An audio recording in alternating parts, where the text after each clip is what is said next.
mbokk yi asalaamaaleykum seen émission seen jotaay tey nag ñu ngi koy seq ak Aboubacar Sadikh Bèye mooy directeur général bu port autonome bu Ndakaaru directeur maa ngi lay nuyu. ñu ngi lay fay. déjà nag fi ñuy tàmbalee laajee rek mooy nag 2017 septembre moom la yàlla dogal nga ñëw fii ci kër gi léegi nag bu ñu neexee ñu ne am nga fi ñetti at ak benn weer tey boo doon def bilan wu port bi nga fi ñëwee ak léegi ni lee lan nga doon yeggee sénégalais. Merci Ahmed may ma nuyu sa téléspectateurs yi ak sa am di jàmm yëpp sénégalais yëpp yi ñuy déglu ci biir Sénégal ak si bitim réew. di la féliciter si sa taxawaay ci liggéey bi ci Sénégal ci lépp luy jëmale Sénégal kanam. maa ngi lay tooñ sànq di la wax ne fépp ñu ngi lay déglu man ma nekkee aux États-Unis aussi dañ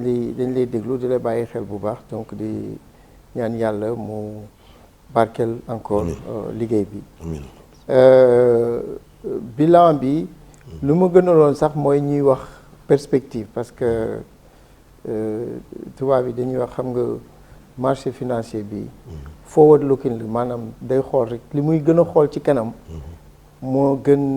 ëpp li muy xool sax ci ginnaaw. nañ ci ñëw. mais toujours day am solo ñu xool aussi ci ginnaaw pour mën a gën a éclairer rek li ci kanam yàlla def yàlla dimbale nañu président Macky Sall aussi guidé ñu jox ñu ay orientation mais surtout jox ñu fit bu ñu doon tënk vraiment liggéey bi ñu def yëpp li ci ëpp solo mooy lu tubaab yi di wax courage des décisions maanaam fitu jël yenn décision yi nga xam ne au départ day mel ne day yàq day mel ne ay décisions impopulaires la mais di remercier waale donc au passage tous les portuaires ñi nga xam ne yenn décisions yi jot nañ ko fi jël mu metti ci ñoom mais ñu accepté ko xam ne pour defar la suñu première année dañ ko jël def lu ñuy wax plan stratégique maanaam saytu mbiru port bi fu gàllankoor yi nekk tracé nag xal yi yoon boo xam ne pays ci dafa lalu ci kaw plan Sénégal émergent nga xam ne président moo ko tëgg balaa muy nekk président sax nekkoon yoonu yokkute mu ñëw nag toog boole expérience de li mu am ci pouvoir boole ak yeneen xel ak xalaat togg PSE ci xolu PSE nag ñu teg ci transformation structurelle de l'économie ñu ñëw nag xuus ci loolu ne dañuy def transformation structurelle du port ñu commencé nag par vraiment les niches de revenus ak charge yi nga xam ne moo doon gàllankoor port ñu yooyu yëpp ñu dindi ko ba nga mu xaw a oyof dafa mel ne rek corps humain nga dindi lépp lu nga xam ne yu ñu mel ne cholestérol wala suukar bu bari yu mel noonu nga xam ne day gàllankoor performance su nit. mais am na ñoo xam ne bi ñu koy def nag dañoo bañoon port bi metti. waaw xam nga loolu nit sax bu ko médecin di digtal yenn yi ne ko wàññil xorom wàññil suukar wàññil yu neex yi da koy bañ souvent ñaari malade type de malade moo am ñi nga xam ne dañ koy d'accord après ñooñ dañuy génn ci feebar bi ak ñi nga xam ne duñ ko d'accord ne ñoom daal affaire bi neex na rek dañ koy continuer mais bu lu ci ëpp ñooñu maara dem si dañuy faagaga donc acceptation boobu ñu def jël port bi def ay changements radicaux revenu yi booy xool port dinañ ci dellu si tuuti bu 100 francs yu fi dugg ci port nit fay ko ci port ci boppam ñeenti dërëm la ci am 4%. C'est-à-dire diggante li ngay fay manutentionnaire bi consignataire bi douane transitaire et cetera ak yeneen bànqaasu gouvernement yu ci nekk COSEC ANAM ak yooyu yëpp port yooyu yëpp dañ ci bokk ci li ñuy fay ci biir port 100 francs yooyu jël ñeenti dërëm la ci port di am ñun bi ñu ñëwee tamit dañu ne loolu dinañ ko seetaat moo tax ñu toppaat lu mel ne tarifu domaine foncier bi nga xam ne jumtuwaay la bu état jox port ngir port mën ci sukkandikoo di ci am ay revenu ba nga xam ne état du soxla di dugal xaalis ci biir port moo tax dinañ ci dellusiwaat tuuti. boo gisee port walla jox dividende état parce que état daf ko ay jox ay jumtuwaay yu muy liggéeyee war ci am xaalis pour mën a def ay investissement am domaine bi biñ fi ñëwee dañu fekk ne ci biir xolu Dakar ñuy liggéey yoo xam ne mètre carré bi port di joxe du ko joxe ay 170 francs le mètre carré le mois ci nga xam ci foo xam ne biir Dakar boo ko xoolee nit dinañu fay ba 10 000 francs le mètre carré le mois. donc yu mel noonu ak yenn charge yi nga xam ne gis nañ ne doon gàllankoor waaye mën nañ ko xaarandi ba beneen yooyu ak revenu yu bees maanaam offre yu bees yi nga xam ne dañ koy port da ko lal lu mel ne gis ngeen électricité bi Car Powership ñu lëkkaloo ci ak Senelec teg ko ci biir port bi muy produire 120 mégawatts kenn xamul woon port muy liggéey électricité mais lëkkaloo bi ñu lëkkaloo ak Senelec may nañu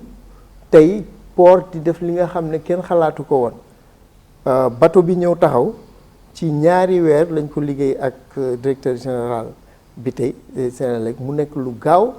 loo xam ne fast track comme ni ko président di woote loolu mi ngi fii liggéey di indil nag comme port leneen lu mel ne base logistique pétrolière bi ñu dugal ko ci biir port bi tamit muy indi donc ñu ngi diversifier li port di def di wàññi charge yi revenu di augmenter loolu ci tënk moo tax ba aujourd'hui port fi ñu fekkee port ne musul a joxe dividende état port commencé daaw ñu joxe 2 milliards état joxe 12 milliards ren te yaakaar nañ ne ci impôt nag l'impôt bi ñuy fay port daanaka boo xoolee l'impôt bi ñuy fay état boo xoolee ñetti at yi mujjee boo boolee li ñu fay ci impôt ëpp nañ fukki at yi mujj boo ko boolee du daj li ñu fay ci ñetti at yi donc. charge yi daal nga wàññi. charge yi wàññi nañ ko bénéfice bi bari yokk revenu yi. waaw mais dañ ne décision yooyu nag bi ñu koy jël non seulement ay décision yu radical la mais aussi unilatéral monsieur Beye moom daawul waxtaan dafa ñëw rek fast track ñu bëree bëri dañu wax ne daal waxtaan bi waroon entre les acteurs amul moo taxoon port bi yëngu. waaw mais xam nga booy wàññee fii yokk fële day baax parce que année bi ñu joxe 1 milliard yoo xam ne dañ ko distribuer portuaire yi ci ay prime loo xam ne musul am li ñu fi fekkoon mooy ay 300-400 millions yóbbu ko 1 milliard donc dafa am ay prime yoo xam ne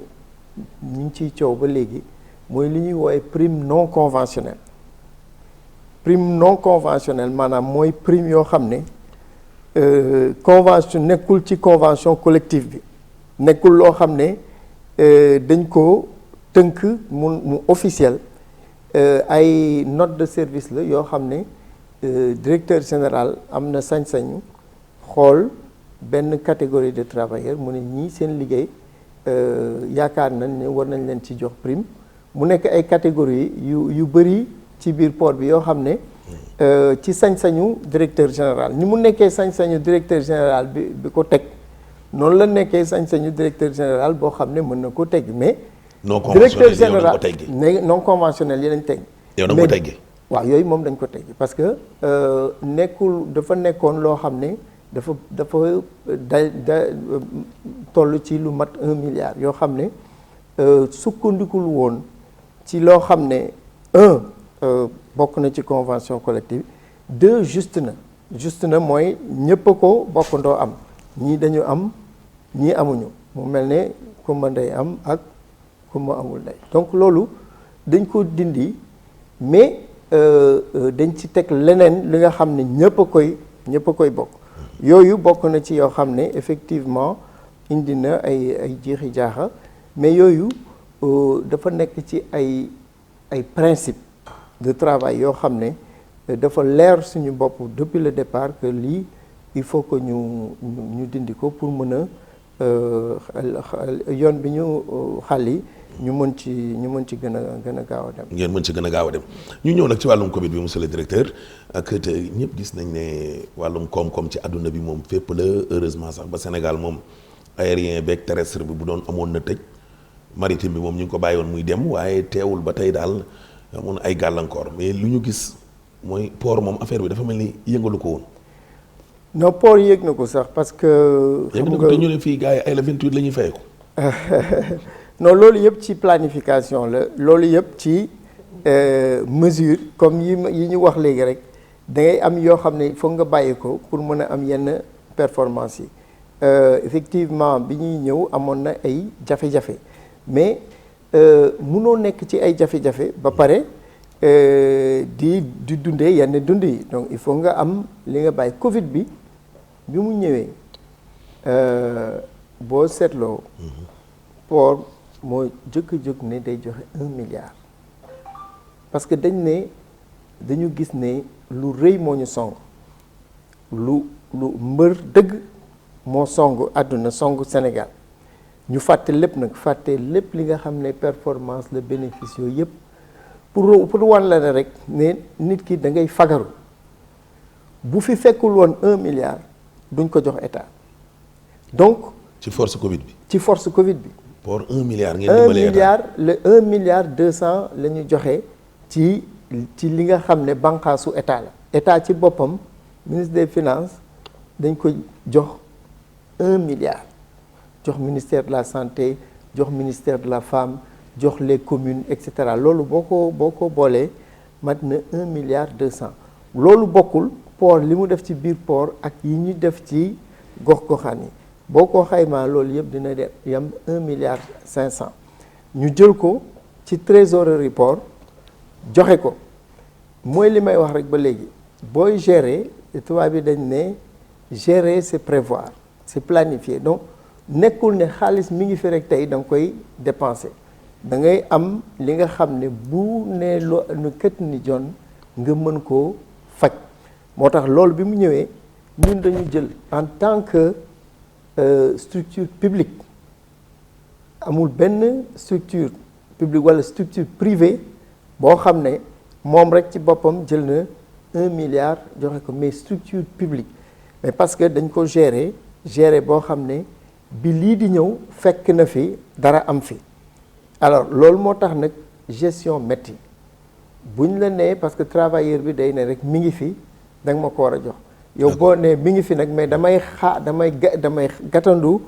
ëllëg de yu mën a xew ak yu mel noonu loolu nit ci boppam sax dafa war a def loolu. fàggandiku d'accord mais directeur tey daal boo ñu doon jox benn chiffre xaw ma nag ndax dina exact am déet ci ñetti at yi loo def ci bénéfice tey bu ñu ko doon xayma nii daal nga ñuy waxal. bon ci at bu njëkk bi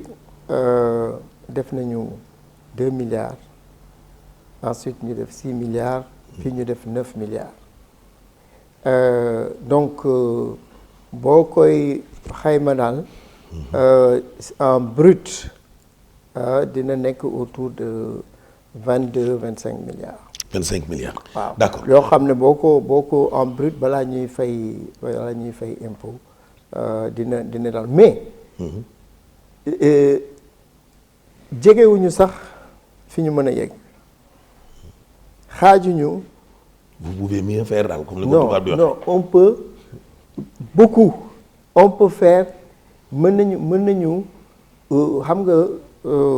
du faux nga ne moteur de l'émergence nekk ñun dañu jël dafa mel ne rek ñu joueurs yi ñu teg kii bi rek entraîneur bi na kenn jël ku bëgg a jël brassard capitaine bi na jël ñun ñu tëb jël brassard bi ne ñooy teg ñun loolu la ñu wax dañu ne dañoo bëgg nekk ci xol dañoo am possibilité teg ko nag ci fu leer ci loo xam ne port li mu mën a indi ci koom-koomu Sénégal te dañ ko mës a di ko wax Dakar buntu Afrique port porte de l'Afrique et cetera mais dañ ne léegi jamonoy président de la République président Macky Sall mooy jamonoy jëf nag nekk buntu Afrique dëgg boo nekkee buntu Afrique nag li ngay tëjil koom-koomu Sénégal moo rëy te loolu port mën na ko ci loolu la vision bi yëpp stratégie wu port yëpp. d'accord loolu la. bénéfice brut bi comme ni nga ko waxee nga ne 22 milliards joxe ngeen fay ngeen fi tamit ay impôts 12 milliards Covid bi 1 milliard 200 ñu xëy ñu ne waa port ñoom ñu ngi wut daal maanaam ku leen teg loxo ay bailleurs. très bien emprunt obligataire 60 milliards. très bien loolu est-ce que du xaw a jaxase Sénégal. mooy li ma la wax léegi c'est-à-dire que xam nga économie. lu ko lal mooy investissement mooy indi koom. te doo investir nit ñi duñ la jox mukk loo xam ne àttanuloo ko walla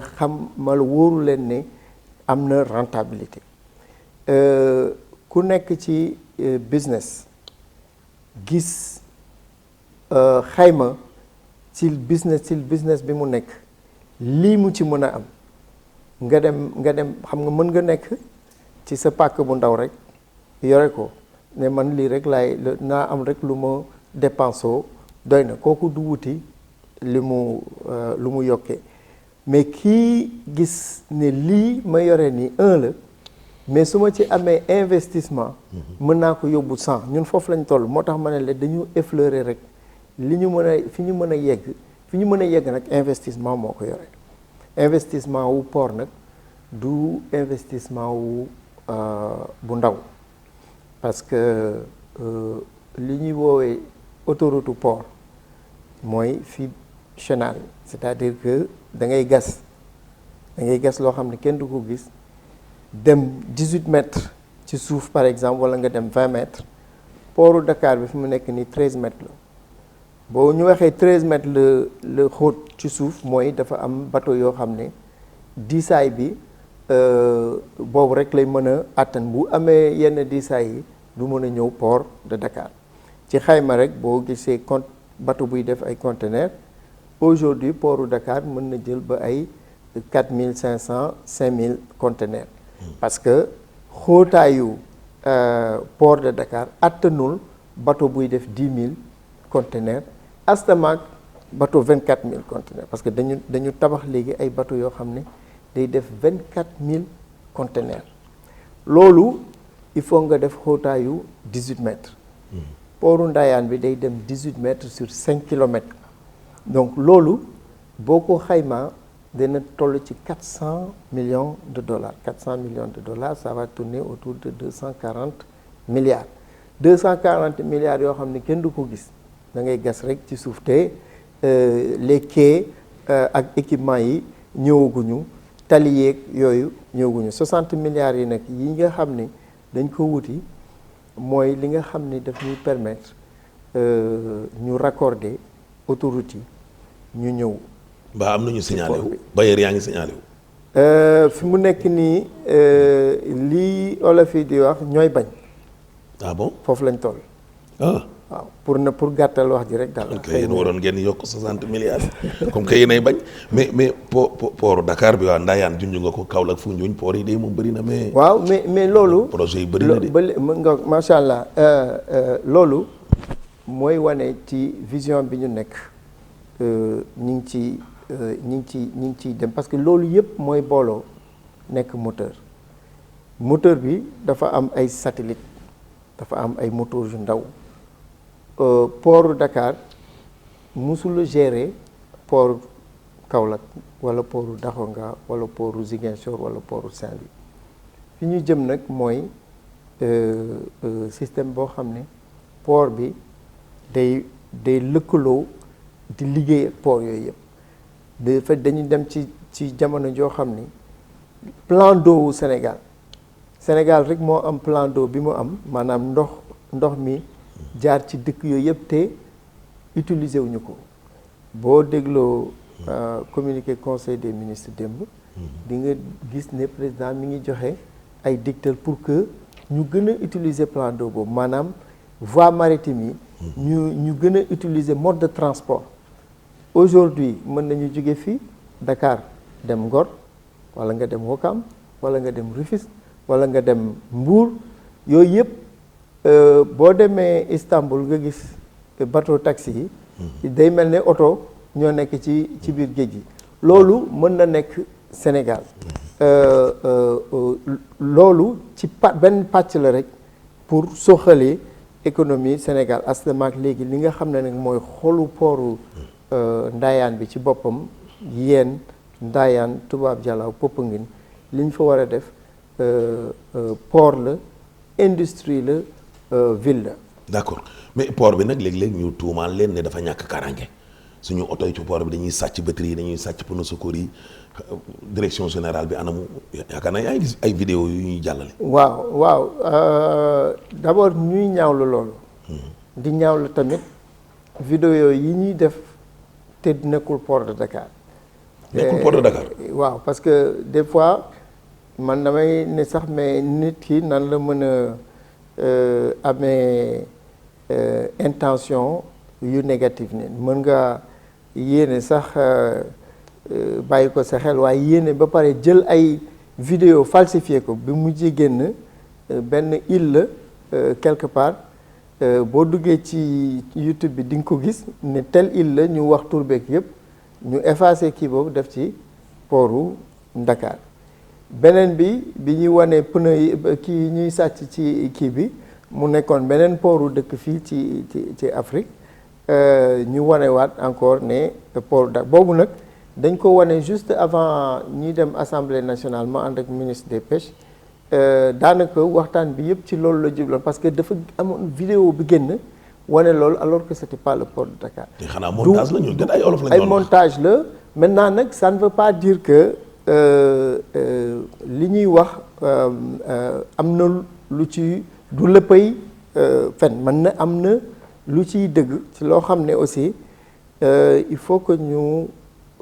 rappeler ñi ñuy déglu que port de Dakar nekkul port boo xam ne les employés du port de Dakar ñoo koy gérer à 100%. maanaam port bi dañ ko def ay pàcc def ko ce qu'on appelle des concessions. boo jëlee lu mel ne Môle 2 bi nga xam ne lépp luy xeetu oto foofu lay wàcc pour l'essentiel loolu dañ ko jox concession maanaam dañu signer contrat ak benn société ñuy wax Dakar Terminal Bolloré moom ko ñu jébal leen loolu li nga xam ne contrat yi ñuy signer kiy indi oto boo jëloon sa oto Amérique wala nga jël sa oto mu jigee France wala feneen contrat boobu ngay signer ak armateur bi indi ko ci terminal boobu. ki yore terminal boobu. moo yore lépp luy kaaraange oto bi ak li ci nekk. mais nag dafa am ñaari yëf yoo xam ne dañ koy ñu bàyyi ko xel mooy d'abord oto yi boo koy indi lépp loo ci def da nga ko war a manifester. or dañu interdire oto yi ñu ciy jël di ci def ay mbir alors ce qui fait que normalement yow boo indee sa oto def ci jël ci benn ay balu football mettons c'est exemple rek nga ñëw déclaré woon ne sama oto dugal naa ci lii xam nga boo ñëwee wàcc gisoo balu football yi wala frigidaire boo ci def wala leneen ñu génne ko da ngay am problème pour wax ak kenn parce que manifesté wu la ko donc il faut que nit ñi xam ne port de Dakar ne géré wul terminal bi bu fekkee ne nit ki am na lépp loo xam ne dañ ko jël ci ay bagages mu koy il faut que mu clamer ko mais balaa nga koy clamer il faut nga déclarer munoo bañ a déclarer ci sa oto ne lenn ngi ci ba pare mu am arrivé nga ne mi ngi ci woon te ci njëlbeen déclaré ko donc dama bëgg rek ñu xam ne port de Dakar transitaire a ngi ci manutentionnaire a ngi ci douane a ngi ci chargeurs yi ñi ngi ci consignataires yi ñi ngi ci transporteurs yi ñi ngi ci ñëpp ñooñu souvent nag dañuy boole xeet boobu yëpp ne port de Dakar la nit ki boo amee problème ak transitaire ne port la boo amee problème ak manutentionnaire ne port la bu amee problème ak douane ne port la mais port moo uuf ñooñu ñëpp nag ma leen di remercier ñoom ñëpp vraiment aussi ci liggéey bi ñuy def parce que xam naa ne ñoom aussi dinañu recevoir ay critiques yu dul jeex. yu dul jeex déjà ñu génn port bi nag wax tuuti ci wàllum politique gis nañu nag Sadikh Bèye daal mu ngi ay mbirum social fa nga xam ne nag mooy commune bi mu dëkk Dieuppeul Derklé Castor ba ñu bëri dañu yaakaar ne waa ji Badou dafa bëgg a nekk maire candidat élection maire bi ngay jàppale mouvance présidentielle wala candidat nga. non man nekkuma ci mouvance présidentielle ci APR laa bokk. waaw mi ngi ci. te boobu APR mi ngi ci biir mouvance bi. waaw non pour mu leer rek. parce que mooy parti au pouvoir. waaw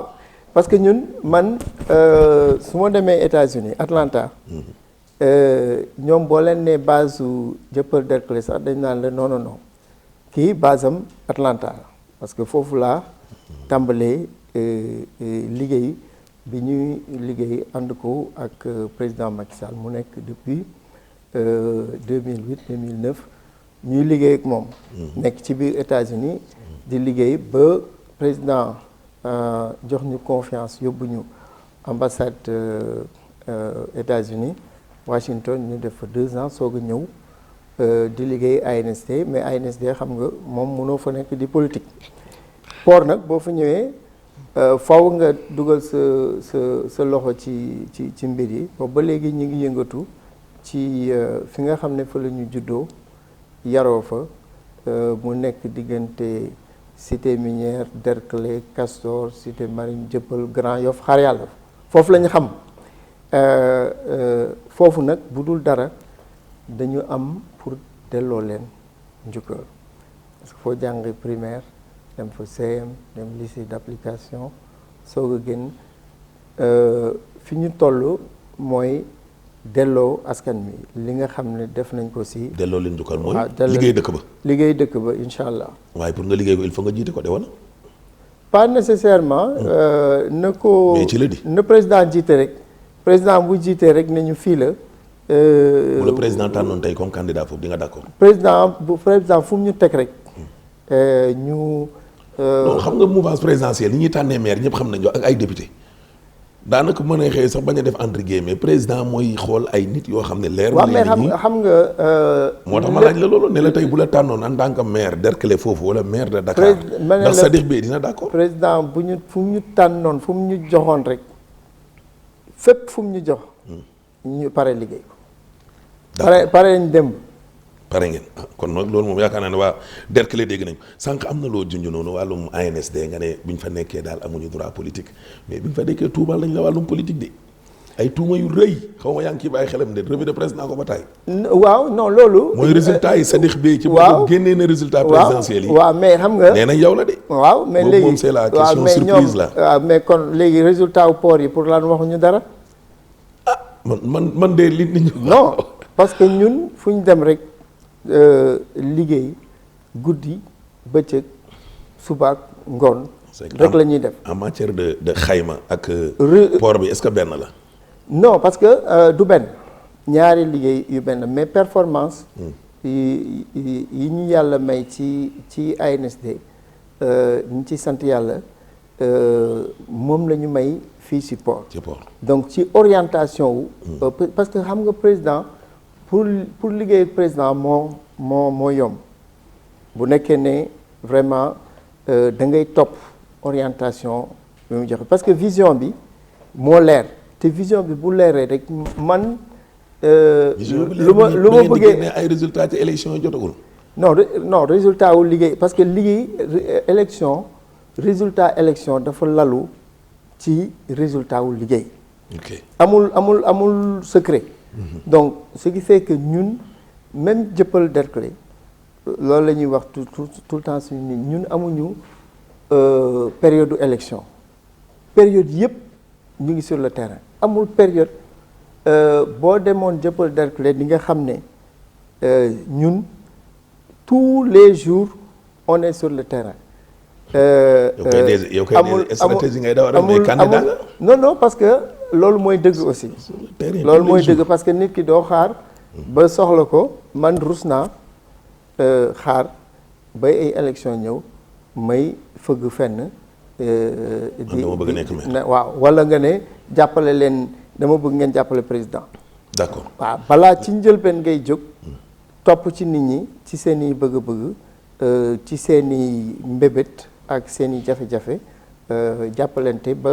bis boo leen soxla doo am kersa wala doo am doo rus ñëw taxaw seen kanam ne leen jàppale. d'accord avant dernière question bi nag nee nañ DG dañ koy daw ministre yi di ko daw ñëpp a koy daw mooy 3e mandat au président de la République en tant que sénégalais. non mooy li ma la wax rek mooy li ma la wax rek c'est-à-dire que président dafa xàlli yoon ku nekk mu jox la tâche xam nga juñu nga ko léegi di laajte yenn décisions yi et cetera bu ñu la tànnee jox la lu mel ne port mais tâche bi rëy na rëy boo xam ne yow looy xalaat mooy est-ce que li may def méngoo na ak résultat yi président bëgg est-ce que président mi ngi dina kontaan ci li ñu liggéey est-ce que askan bi dinañu kontaan ci li ñu liggéey donc loolu moo lay préoccupé ba nga xam ne vraiment am na ay mbir yoo xam ne mbiru président la am na mbir yoo xam ne vraiment man xam naa yàlla may na ma xam lii sama wareef ba nga xam ne du ma je perds pas ci dugg fii jaxasoo. nu ma jaxasoo loolu kon actualité la nag. waaw actualité mais actualité wu port bi. waaw mooy port bi dafa congestionné. port bi pour dugg fii président de la République laa wax. ma ne port bi. xam nga boo nekkee di toppatoo leneen ñu ñëw ne la mais yow sa port bi déjà pour nga dugg fi problème la sa port bi yaa ngi koy wax nit ñi ngi jàmbat ay liñ fiy indee yu mel noonu. ñi ngi jàmbat zone de stockage ñi ngi jàmbat ay bérébu liggéeykaay xale yi ñi ngi bëgg a am li ñu xëyee ñenn ñi ngi am CDD bëgg nekk CDI ñenn ñi ngi bëgg togg port mënuñu dugg te yow nga xam ne boo consacré ce temps si loolu xëyu xale yi di nga ko mën a yokk parce que bëgguñu xale yi tamit yow daal ci kaw gàttal dafa am yeneen yoo tal. wallaay wax noo réussir fii. waaw lu ñu réussir fii ni ñu defee port. waaw moteur parce que nag dañoo diggee ne président ñun dañoo bëgg nekk moteur de l'émergence yaa xam nga boo taxawee ci diggu réew mel na Sénégal wax ak président wax ak ministre des finances wax ak ministre des pêches wax ak ministre infrastructure commerce. ñooñu ñëpp nga taxaw ne da ñu ne PSE nga ne mën naa def 2 points 3 points mais war nga ci xalaat buñ lay man fu mu nekk nii bu ma président woo woon suba ne ma noo koy defee loo soxla léegi ñu tari ko te bu ñu ko joxee tamit ñu defee ko noonu incha allah. relance économique bi président de la République wax dem na sax ba wax taux de croissance à 2 chiffres. waaw yàgg dara fii ak ñeenti at. port lan moo ci nekk ñun tàmbali nañu. waaw président dafa relancer. presque 15 milliards dafa bari de. le 2 jours après ñu def APE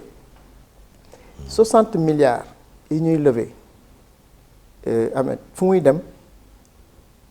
ci koom-koomu Sénégal ci entreprise du Sénégal 60 milliards la ñuy wax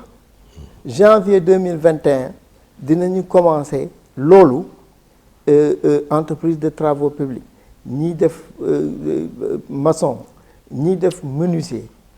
ñi nga xam ne ñi ngi nekk ci PME ak PMI ñi nekk ci électricité ñi nekk ci assainissement ñi nekk ci télécom yooyu yëpp nga boole ko mais il faut nga dem DGPPE waa ñu yore secteur économique ñu calculer le effet multiplicateur boobu ne boo defee 60 milliards ban effet multiplicateur la am ci maanaam day trickle down day walangaan boobu nag moo yore économie 60 milliards yooyu buñ ko calculer xëy na dina nekk 120 milliards xëy na dina nekk 180 milliards mën na ko tripler. mën na ko tripler loolu mooy économie te loolu kii rek la salaamaaleykum rek la. lëwal la deuxième bi ñëwagul. waaw lëwal la. d'accord mais directeur nag dañ lay laaj ba léegi ne tey moom mbiri du yomb. gis nañ fi Bara Sadi jaar na fi Cheikh Kanté ak yeneen i DG mais nee nañ Aboubacar Sadikh Bèye moom dafa fermé wu. c'est un tubaab quoi waa ji moom day jaar fii sax yor kaasu kafeem nii ci suuf. jënd daal. non nga permettre ma déjà ma saluer suma prédécesseurs yi parce que xam nga ndax di nga seetaan football américain. mais football américain dañuy gàddu bal bi da ngay wut ay mètres ñuy war ko ay yaar lu ndaw ngay avancé boo avancé ñu calculer ñaata nga avancé waat keneen ñëw avancé waat directeur yi port yi fi jaar ku nekk da nga am noo avancé bal bi depuis Souley Sall Pathé Ndiaye Djibril Ngom Bara Sadi Cheikh Kanté ñoom ñëpp ku nekk am na foo avancé bal bi donc ñun dañoo ñëw fekk ñu avancé le ko ba fenn ñun aussi ñu war ko avancé feneen comme keneen bu ñëwee fekk ñu avancé léegi xanaa kay ñun lu ñu bëgg rek mooy li ñu ko gën a avancé ëpp ñi fi fekkoon liñ ko avancé lool xëy na ñooñ sax def nañu loo xam ne moo ñuy gën a yombal avancé bi mais noonu mooy dëkk aussi maintenant fermé nee naa la cité minière laa juddoo diggante Grand Yoff Xaar Yàlla Delcrès Cité Marine Castor Dieuppeul Liberté 5 donc kooku je veux pas citer li président boobu doon wax mais kooku mënul bañ a nekk sénégalais. waaw bu wóor nag. jàngee Derklé 1 jàngee Ousmane Socé Diop jàngee lycée d'application de l'école normale supérieure. liggéey bi daal moo laaj rigueur. lépp liggéey bi ngay liggéey yow ban heure ngay yeewu. 4 heures. waaw loolu mooy rigueur boo dul woon yeewoo 4 heures dañ la déglu bi ñu lay déglu ñu bëri xamuñu ne 4 heures ngay yeew kon tey ñi may seetaan léegi wax naa leen ne Ahmed Aïdara 4 heures lay yeew bu yeewoo 4 heures ban heure ngay commencé.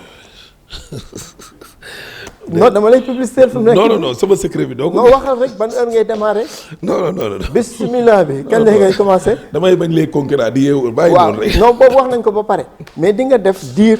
boo xam ne yaa ngi préparé. yaa ngi préparé lu bëri loo xam ne nit gisu ko booy génn sa kër mu lëndëm booy dellu sa kër mu lëndëm mais loolu mooy liggéey loolu mooy rigueur loolu nag boo ko defee da nga delloo njëkkal réew mi parce que ñun ñëpp dañu jaar ci école publique impôt di ko fay man mi yàlla wërsëgalee ma am bourse Sénégal di ko fay ma am bourse France di ko fay donc suma carrière yépp ma nekk taxe fay ñi fay l'impôt di ko fay donc ma dem ba foo xam ne nag fi ma toogoon confortable tuma fa ba nga xam ne da ngay sentir